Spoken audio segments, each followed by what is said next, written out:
વાલી બહેનો, આધુનિક યુગમાં દરેક ક્ષેત્રમાં સ્ત્રીઓ ખૂબ જ પ્રગતિ કરી રહી છે.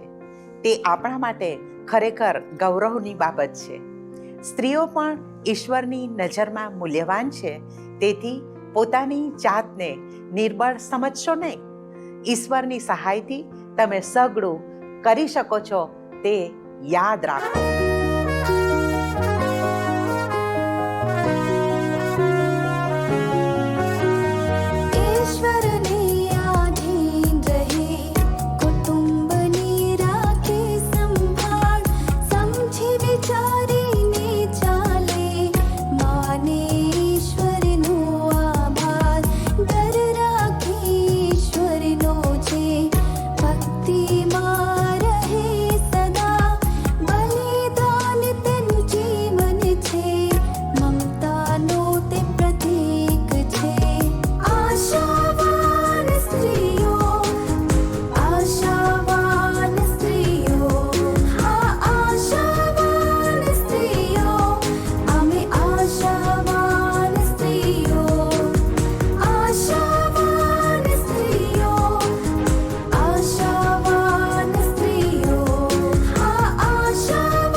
નમસ્કાર દર્શક મિત્રો, આશાવાન સ્ત્રીઓ કાર્યક્રમમાં આપ સર્વનું હાર્દિક સ્વાગત છે. આ કાર્યક્રમ મારફતે દર અઠવાડિયે આપને મળવું તે અમારા માટે એક અનોખો લાહો છે. અમને આશા છે કે આ કાર્યક્રમ મારફતે આપને મળીને અમને ખૂબ આનંદ થાય છે. વાલી બહેનો, ઈશ્વરે આ અદ્ભુત કાર્યક્રમ આપણને પૂરો પાડ્યો છે, માટે ઈશ્વરનો આભાર. આ કાર્યક્રમ મારફતે આપણે ભૌતિક અને આત્મિક જીવનમાં આગળ વધવા માટે ઉપયોગી શિક્ષણ અને માર્ગદર્શન પ્રાપ્ત કરી રહ્યા છીએ. મારી આશા છે કે આપ સર્વને તે દ્વારા ઉત્તેજન મળી રહ્યું હશે. હા, આ કાર્યક્રમ મારા વ્યક્તિગત જીવનને માટે બહુ જ મદદરૂપ બની રહ્યો છે અને મને આશા છે કે તમારા માટે પણ તે એટલો જ ઉપયોગી બની રહેશે. વાલા દર્શક મિત્રો, આજના કાર્યક્રમમાં આપણે શીખીશું કે એક સ્ત્રી તરીકે આપણે પોતાનું મૂલ્ય સમજવું તે બહુ અગત્યનું છે. ઈશ્વરની દ્રષ્ટિમાં સ્ત્રી મહત્વનું સ્થાન ધરાવે છે. મારી બહેનો, તમે દરેક ઈશ્વરની દ્રષ્ટિમાં બહુ મૂલ્યવાન છો, તે હંમેશા યાદ રાખો.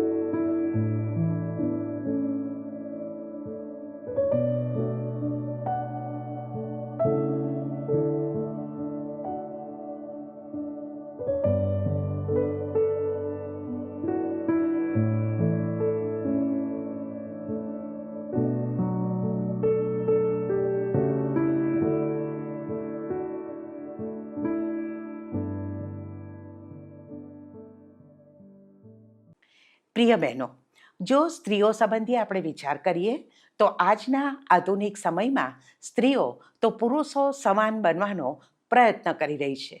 સ્ત્રીઓ વિમાન ચલાવે છે, સ્ત્રીઓ બસ અને ઓટો ચલાવે છે, સ્ત્રીઓ કંપનીમાં આગેવાની આપે છે અને સ્ત્રીઓ મંડળીમાં આગેવાની પણ આપે છે. આમ દરેક ક્ષેત્રમાં સ્ત્રીઓ પ્રગતિ કરી રહી છે. સ્ત્રીઓ તરીકે આપણા માટે મહત્વની બાબત એ છે કે આપણે ઈશ્વરનું વિશિષ્ટ સર્જન છીએ. મારી બહેનો, તમે પોતે જે છો તેને સ્વીકારો અને તમારી પાસે જે લાયકાતો છે તેને શોધી કાઢો. મારી વાલી બહેનો, તમારી પોતાની જાતનો સ્વીકાર કરીને જીવવાથી તમે સંતુષ્ટ રહી શકો છો. જો તમે પોતાની જાતને પ્રેમ કરશો તો જ તમે તેનો સ્વીકાર પણ કરી શકશો. તમારી દરેક લાયકાતો અને મર્યાદાઓ સાથે પોતાનો સ્વીકાર કરો. તમે જેવા છો તેવા ઈશ્વરે જ તમને બનાવ્યા છે. વાલી બહેનો, યાદ રાખો, તમે પોતાની જાતને સ્વીકારો કે ના સ્વીકારો, પણ ઈસુ ખ્રિસ્ત તમને સ્વીકારે છે. ઈસુ ખ્રિસ્ત તમને બિનશરતી પ્રેમ કરે છે. તેથી તમે પોતાની જાતની અવગણના કરશો નહીં. પોતાનું મૂલ્ય સમજો અને તેને જાળવી રાખવાનો પ્રયત્ન કરો. તમે ઉતરતી કક્ષાના છો એવી ગેરસમજ કદી રાખશો નહીં. ઈશ્વરની દ્રષ્ટિમાં પુરુષ અને સ્ત્રી બંને સમાન છે, કારણ કે તે બંનેને ઈશ્વરે જ બનાવ્યા છે. તમે જેવા છો તેવા ઈસુ ખ્રિસ્ત તમને પ્રેમ કરે છે અને તમને સ્વીકારે છે. એકદમ સાચી વાત છે. મારી બહેનો, સ્ત્રીઓ પોતાના જીવન દરમિયાન વિવિધ તબક્કામાંથી પસાર થાય છે. દાખલા તરીકે માસિક ચક્રની શરૂઆત, સગર્ભાવસ્થા, માતૃત્વ, રજો નિવૃત્તિ વગેરે. તે સમય દરમિયાન જો તમે પોતાના મૂલ્યને સાચી રીતે સમજતા ના હોય તો તમે નકારાત્મક લાગણીઓમાંથી પસાર થાવ છો. તેથી પોતાના શરીરની સારી રીતે સંભાળ લેવી તે પણ આપણા માટે જરૂરી છે. જો આપણા શરીરને માટે આપણને શરમની લાગણી થાય છે તો આપણે પોતાની જાતને સંપૂર્ણ રીતે સ્વીકારતા નથી.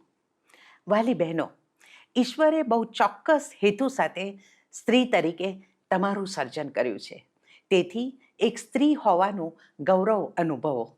તમારા પોતાના જીવન સંબંધી સભાન રહો. પોતાને માટે સમય ફાળવો અને પોતાની જાતનો સ્વીકાર કરીને આત્મવિશ્વાસ સાથે સ્ત્રી તરીકેની તમારી દરેક જવાબદારી અદા કરો. તમે દીકરી હોય, પત્ની હોય, માતા હોય, દાદી હોય કે સાસુ હોય, તમારી જવાબદારી પ્રેમ અને વિશ્વાસથી પૂરી કરો. તમારું જીવન બહુ કિંમતી છે, તેને એમ જ વેડફી દેશો નહીં. ઈશ્વર આપને તે માટે સહાય કરે એ જ મારી પ્રાર્થના છે. વાલી બહેનો, આપણે દરેકે સમજવાની જરૂર છે કે આ જીવન તો ઈશ્વરે આપેલી અમૂલ્ય અને સુંદર ભેટ છે. ઈશ્વરે દરેક વ્યક્તિને પોતાના સ્વરૂપ અને પ્રતિમા પ્રમાણે બનાવ્યા છે. સ્ત્રી અથવા પુરુષ બંનેને ઈશ્વરે જ બનાવ્યા છે અને ઈશ્વર બધાને એક સરખો પ્રેમ કરે છે. બહુ જ સાચી વાત. પરંતુ આજે પણ આપણા દેશમાં અને દુનિયાના વિવિધ દેશોમાં પણ દીકરી કરતાં દીકરાને વધારે મહત્ત્વ આપવામાં આવે છે. દીકરી હોવાની જાણ થતાં જ કેટલીક માતાઓને ગર્ભપાત કરાવવા દબાણ કરવામાં આવે છે. પરંતુ આપણે એ સમજવાની જરૂર છે કે કોઈના જીવન પર કોઈનો અધિકાર નથી. યાદ રાખો, દીકરો કે દીકરી આપવી તે તો ઈશ્વરના હાથમાં છે, સ્ત્રીના હાથમાં નહીં. જો દીકરીનો જન્મ થાય તો માતા સાથે પણ ખરાબ વ્યવહાર કરવામાં આવે છે. દીકરીના ઉછેર અને શિક્ષણ માટે પણ ભેદભાવ રાખવામાં આવે છે. આ બધા દૂષણો દૂર થાય તે માટે આપણે પ્રાર્થના કરવાની જરૂર છે. આવો પ્રાર્થના કરીએ. હે સર્જનહાર ઈશ્વર, તમે અમને તમારા સ્વરૂપ અને પ્રતિમા પ્રમાણે બનાવ્યા છે, તે માટે તમારો આભાર. દરેક માતા પિતાને તમે સમજ આપો કે દીકરો અને દીકરી બંને તમારી નજરમાં સરખા છે અને બંને મૂલ્યવાન છે. તમે અમને ખાસ હેતુ સાથે સ્ત્રી તરીકે જન્મ આપ્યો છે તે સમજવા પણ અમને મદદ કરો. અમારી દીકરીઓને પણ તમે સંભાળી રાખો અને તેઓના ઉછેરમાં દરેક માતાઓને સહાય કરો.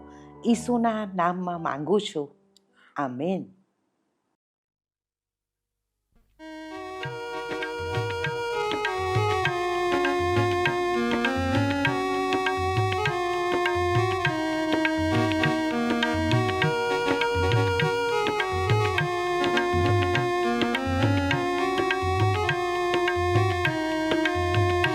પ્રભુ દેવના ગાઓ ગાન, રાધાનું સુણાવો માન.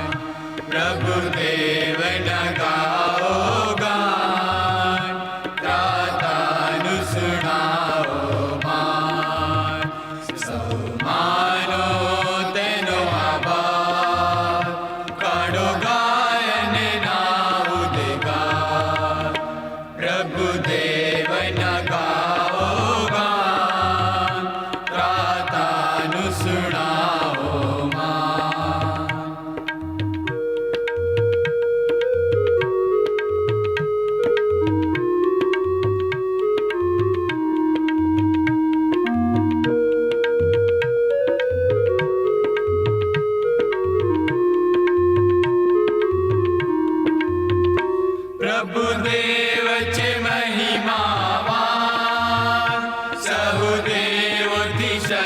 શક્તિમાન પ્રભુદેવ છે મહિમાવાન સહુદેવોથી શક્તિમાન તેના હાથમાં છે ઊંડાણ તથા પાડોના મંડાણ સૌ માનો તેનો આભાર કાઢો ગાયને ના ઉદ્ગાર પ્રભુદેવના ગાઓ ગાન ત્રાતાનું સુણાવો માન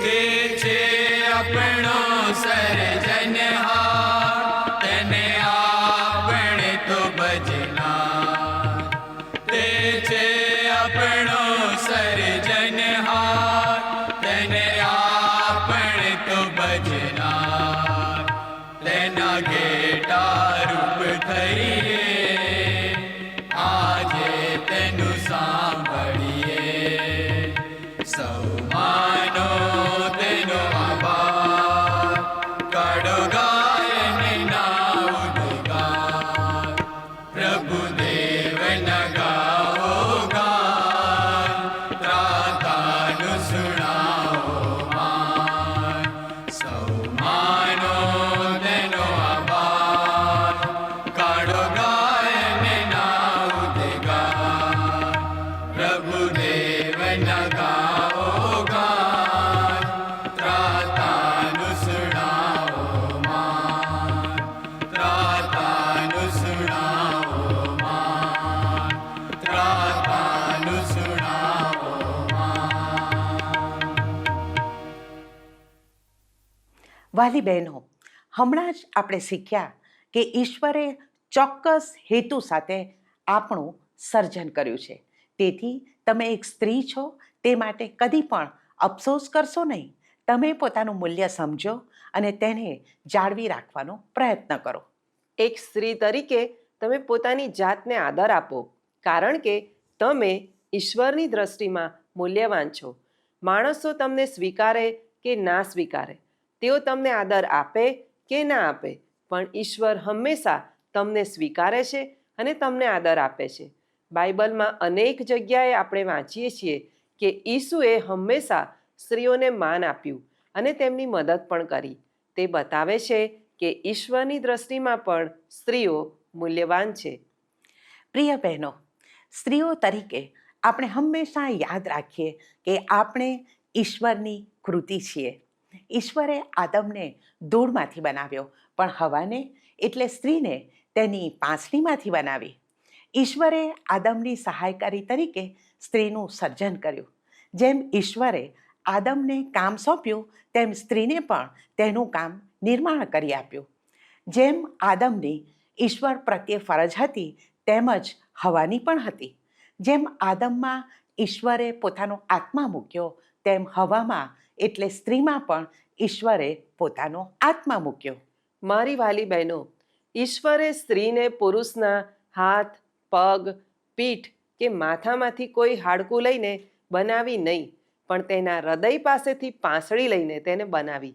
તેનો અર્થ કે ઈશ્વરે સ્ત્રીને પુરુષની સાથે રહેવા માટે તેની સહાયકારી અને મદદગાર તરીકે બનાવી, પુરુષની ગુલામ તરીકે નહીં. એદનવાડીમાં તે પણ પુરુષની સાથે ઈશ્વરની સંગતનો લાભ લેતી હતી. તેને આદમના કરતાં ઓછી સગવડો આપવામાં આવી નહોતી, પણ તે બંને પ્રભુની નજરમાં સમાન હતા. સાચી વાત છે. ઈશ્વરની સાથે તે બંનેનો સંબંધ સ્વતંત્ર હતો. પોતાની મહત્વાકાંક્ષાને લીધે સ્ત્રીએ ઈશ્વરના જેવા બનવાનો પ્રયત્ન કર્યો અને તેણે ઈશ્વરની આજ્ઞાનો અનાદર કર્યો. પરંતુ આદમ પણ તેની સાથે ભાગીદાર થયો અને ઈશ્વરે તે બંનેને શિક્ષા કરી અને એદનવાડીમાંથી બહાર કાઢી મૂક્યા. પણ સમય પસાર થતો ગયો તેમ ઈશ્વરે પોતાના પ્રબોધકોને મોકલ્યા કે તેઓ માણસોને ઈશ્વર તરફ પાછા ફરવા દોરવણી આપે અને આખરે દેવે પોતાના એકના એક પુત્ર ઈસુને આ જગતમાં મોકલી આપ્યા, જેથી તે આપણ સર્વને પાપની શિક્ષામાંથી બચાવે. તે માટે પણ ઈશ્વર પિતાએ એક કુંવારી સ્ત્રી મરિયમનો ઉપયોગ કર્યો અને તેના દ્વારા ઈસુ ખ્રિસ્ત આ જગતમાં આવ્યા. ઈસુ ખ્રિસ્તે વધસ્તંભ ઉપર મરણ પામીને આ કાર્યને પૂર્ણ કર્યું અને આપણને અનંત જીવનની ભેટ આપી. મારી વાલી બહેનો, જેમ પુરુષોને પવિત્ર આત્મા ઈશ્વરની સેવાને માટે વાપરતો, તેમજ સ્ત્રીઓને પણ વાપરતો હતો.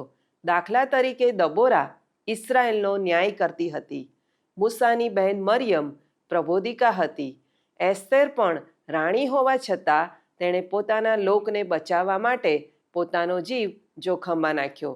આમ ઈશ્વરે સ્ત્રીઓનો પણ પોતાના મહાન કાર્યને માટે ઉપયોગ કર્યો. યાદ રાખો, પુરુષ અને સ્ત્રીમાં ઈશ્વર ભેદભાવ રાખતા નથી, પણ જે કોઈ ઈશ્વરની બીક રાખે છે અને ઈશ્વરની સંગતમાં રહે છે, તેને તે પોતાને માટે ઉપયોગી પાત્ર બનાવે છે. કેટલી સાચી વાત છે. ઈસુના પૃથ્વી પરના સેવા કાર્ય દરમિયાન તેમના મૃત્યુ સમયે, પુનરુત્થાન સમયે અને સ્વર્ગારોહણ સમયે પણ સ્ત્રીઓ ત્યાં હતી. તે પછી 50મા દિવસે પણ પુરુષો અને સ્ત્રીઓ એકઠા થયા હતા. ત્યારે તે બધા પર પવિત્ર આત્મા ઉતર્યો. તો પછી આપણે કેવી રીતે કહી શકીએ કે સ્ત્રીઓ તરીકે આપણે નિર્બળ અને દબાયેલા છીએ? કયું દાન એવું છે કે જે પુરુષને મળ્યું હોય અને સ્ત્રીને ના મળ્યું હોય? ખરેખર ઈશ્વરની નજરમાં જાતિભેદને કોઈ સ્થાન નથી. મારી બહેનો, જો કે સ્ત્રીએ પાપ કર્યું તેથી તેના માથે શાપ આવ્યો, પણ પ્રભુ ઈસુએ તે શાપને નાબૂદ કરી દીધો. સર્વ પ્રકારના શાપના બંધનમાંથી ઈસુએ આપણને મુક્ત કર્યા છે. તેથી હાલના સમયમાં સ્ત્રીઓ પણ ઈશ્વરના મહાન સેવા કાર્યમાં સામેલ થઈ શકે છે. મારી બહેનો, સ્ત્રીના આજ્ઞા ભંગથી પાપે જગતમાં પ્રવેશ કર્યો, પણ સ્ત્રીના જ વિશ્વાસ અને આજ્ઞા પાલનથી સ્ત્રીના સંતાને પાપની મુક્તિનો માર્ગ ખોલ્યો. તેથી મરિયમે પણ કહ્યું કે હવેથી સઘળી પેઢીઓ મને ધન્ય કહેશે. વહાલા દર્શકો, જો શરૂઆતની મંડળીનો વિચાર કરીએ તો તેમાં પણ સ્ત્રીઓનું યોગદાન બહુ મહત્વનું હતું. પ્રિસ્કિલા, દોર્કાસ, સમરૂની સ્ત્રી વગેરેએ સુવાર્તાના પ્રસારમાં બહુ અગત્યનો ભાગ ભજવ્યો હતો. સતાવણી અને કટોકટીના પ્રસંગે પુરુષોની માફક સ્ત્રીઓએ પણ પોતાના સર્વસ્વનો ભોગ આપ્યો છે. આમ મંડળીના વિકાસમાં પણ સ્ત્રીઓનો ફાળો નોંધપાત્ર છે. રોમન 16મા અધ્યાયમાં પ્રેરિત પાઉલને સેવામાં મદદ કરનાર સ્ત્રીઓની લાંબી યાદી આપવામાં આવી છે. તે આપ વાંચી શકો છો. યાદ રાખો બહેનો, ઈશ્વરની દ્રષ્ટિમાં અને ઈશ્વરના રાજ્યમાં કે મંડળીમાં સ્ત્રી અને પુરુષ વચ્ચે કોઈ તફાવત નથી. સ્ત્રી અને પુરુષ બંને ઈશ્વરની આગળ સ્વતંત્ર રીતે પોતાના જીવન અને કાર્ય માટે જવાબદાર છે. ઈશ્વરે તમને ચોક્કસ હેતુ સાથે બનાવ્યા છે. જ્યારે ઈશ્વરને આપણા જીવનમાં સ્થાન આપીએ છીએ, ત્યારે જ આપણે જીવનનું મૂલ્ય અને હેતુને સમજી શકીએ છીએ. મારી બહેનો, તમારા જીવનનો ધ્યેય કયો છે? શું તમે તમારા જીવનથી ઈશ્વરના હેતુને પૂર્ણ કરવાનો પ્રયત્ન કરો છો? વહાલા દર્શક મિત્રો, આ જીવન તો ઈશ્વર તરફથી મળેલી ભેટ છે. તમે જ્યાં છો ત્યાં તમે અકસ્માતે આવી ગયા નથી, તે યાદ રાખો. ઈશ્વર કદી ભૂલ કરતા નથી. માથી 10:31 ઈસુ કહે છે, ઘણી ચકલીઓ કરતાં તમે મૂલ્યવાન છો. હા, તમે ઈશ્વરની દ્રષ્ટિમાં મૂલ્યવાન છો. યાદ રાખો અને વિશ્વાસ રાખો કે ઈશ્વર તમારી વિશિષ્ટ રીતે કાળજી રાખે છે. તે તમને કદી મૂકી દેતા નથી અને તજી દેતા નથી. તેથી ઉત્સાહથી, આશાથી, ધીરજથી અને વિશ્વાસથી તમારું જીવન જીવો. મારી બહેનો, તમે ક્યારે અને કેવી રીતે મૃત્યુ પામશો તેની પસંદગી તમે કરી શકતા નથી, પણ તમારું જીવન કેવી રીતે જીવવું તેની પસંદગી તમે કરી શકો છો. તમારું જીવન મૂલ્યવાન છે, તેથી તે વડે ઈશ્વરને મહિમા આપો.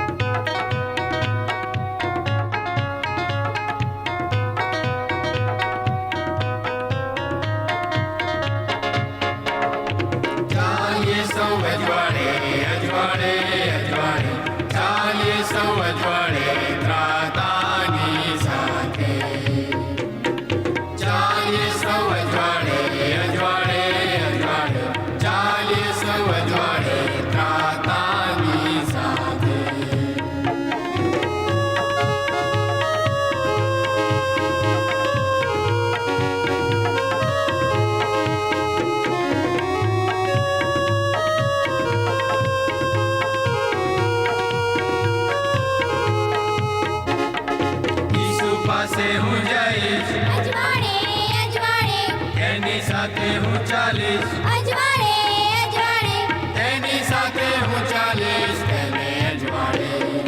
ચાલીએ સૌ અજવાળે, અજવાળે, અજવાળે, ચાલીએ સૌ અજવાળે, ત્રાતાની સાથે.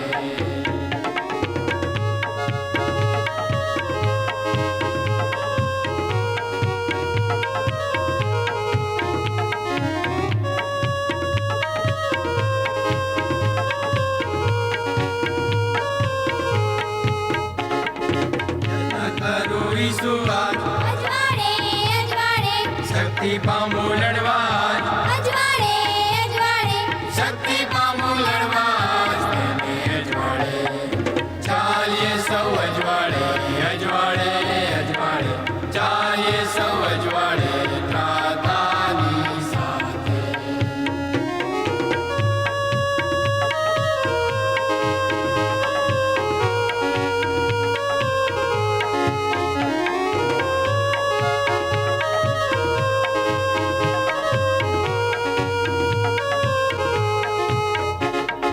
બાપના ઘરે જઈશું, અજવાળે અજવાળે સદા સુખી રહીશું, અજવાળે અજવાળે સદા સુખી રહીશું, તેને અજવાળે.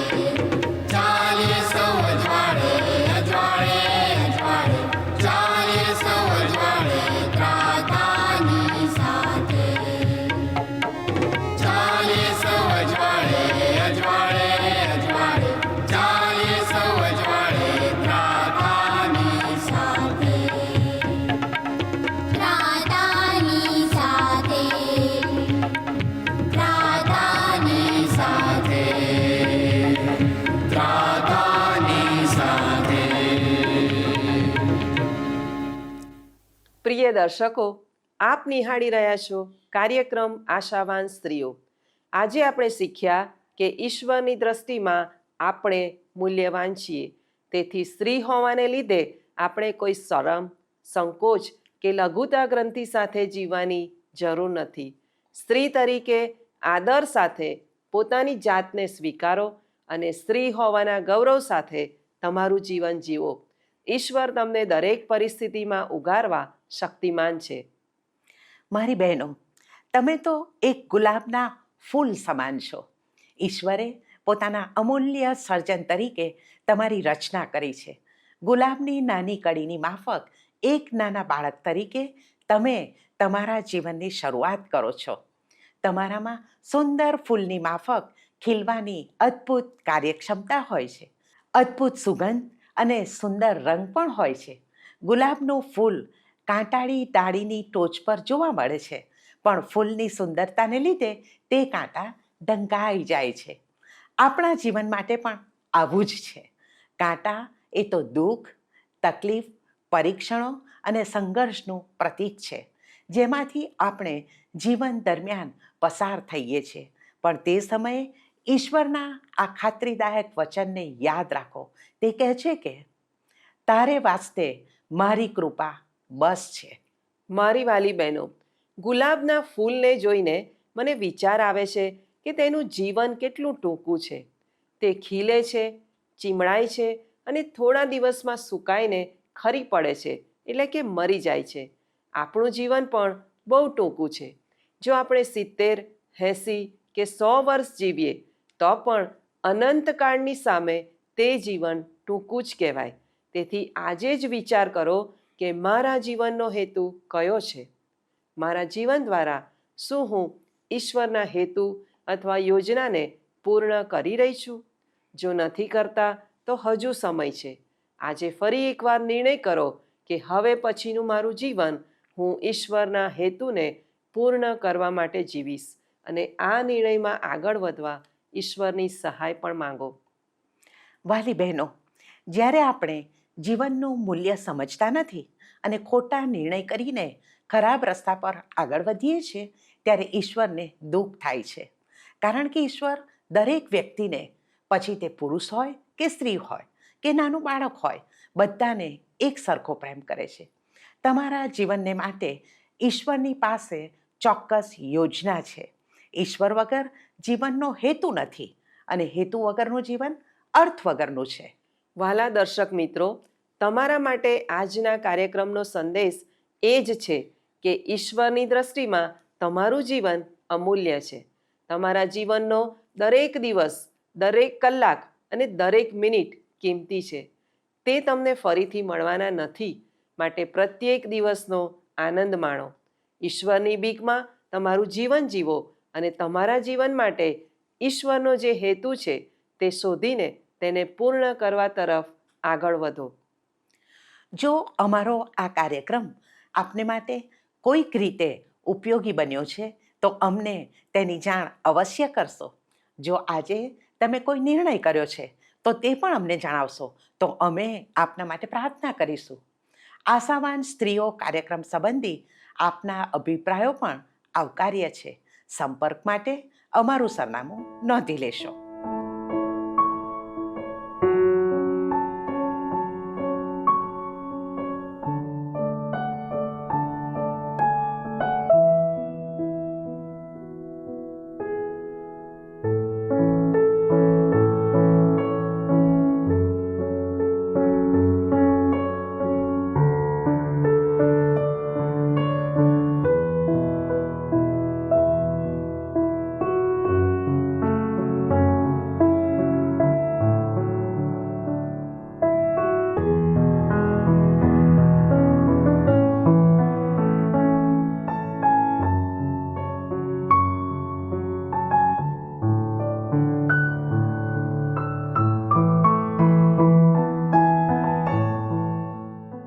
જો આપ ફોનથી અમારો સંપર્ક કરવા માંગો છો તો અમારો ફોન નંબર છે 94 29 37 55 12 9429375512. આ નંબર ઉપર આપ અમને વોટ્સએપ અથવા SMS પણ કરી શકો છો. મારી વાલી બહેનો, તમારા જીવનનો એક પણ દિવસ વ્યર્થ જાય નહીં તેનું ધ્યાન રાખો અને હેતુલક્ષી સ્ત્રી બનીને તમારું જીવન જીવો. ઈશ્વર એમ કરવા આપ સર્વને સહાય કરે. આવતા અઠવાડિયે આ જ સમયે આશાવાન સ્ત્રીઓ કાર્યક્રમમાં ફરીથી મળીશું. ધન્યવાદ. શું તમને આ કાર્યક્રમ ગમ્યો? અત્યારે જ અમને મિસ કોલ કરો.